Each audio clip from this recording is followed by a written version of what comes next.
nation vous confie une part de son destin. À compter de cet instant, vous ne serez plus seulement des militaires. Vous deviendrez des chefs, des guides et des gardiens de l'espérance de tout un peuple. Chaque décision que vous prendrez, chaque ordre que vous donnerez, chaque exemple que vous offrirez contribuera à écrire l'histoire du Burkina Faso. Vous avez choisi une profession où l'honneur vaut plus que les privilèges, où le devoir l'emporte sur le confort et où le sacrifice est parfois le prix de la liberté des autres. Soyez toujours dignes de ce choix.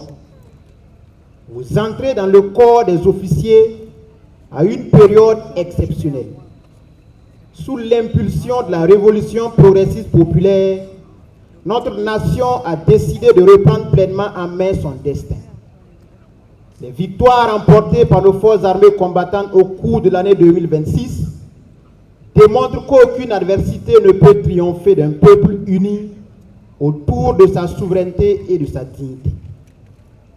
N'oubliez jamais que l'autorité ne s'impose pas, elle se mérite.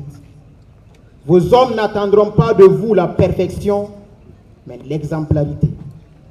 Ils vous suivront moins pour vos galons que pour votre courage, votre justice, votre intégrité et votre capacité à partager leurs épreuves.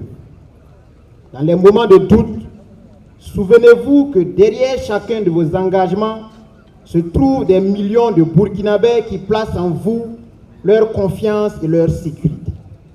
Soyez les officiers dont ils seront fiers. Soyez les chefs que vos soldats choisiront de suivre jusque dans les situations les plus difficiles. Soyez les artisans d'une armée toujours plus forte parce qu'elle demeure profondément attachée à son peuple. Que votre carrière soit jalonnée de victoires, d'humilité et de fidélité au serment que vous prêtez aujourd'hui.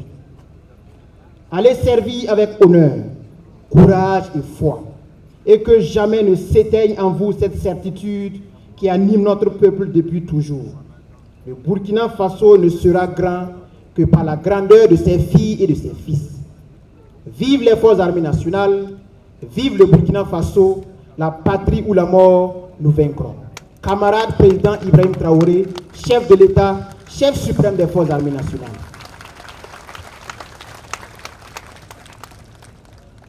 Drapeau, rejoignez votre emplacement.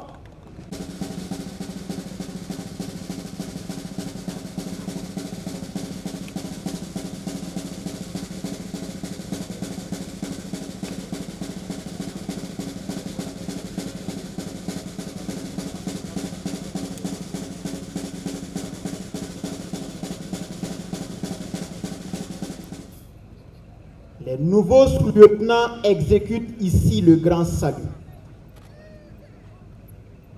Ce grand salut symbolise les honneurs qu'un officier des forces armées rend pour la première fois au chef suprême des forces armées nationales, à la fois en signe d'allégeance et de loyauté. Il jure par là de demeurer soumis au gouvernement établi, de ne point abandonner le drapeau, même si pour cela, il devrait aller jusqu'au sacrifice suprême. Il jure également d'observer les lois de la profession des armes. Il faut noter que seul le chef suprême des armées en a droit.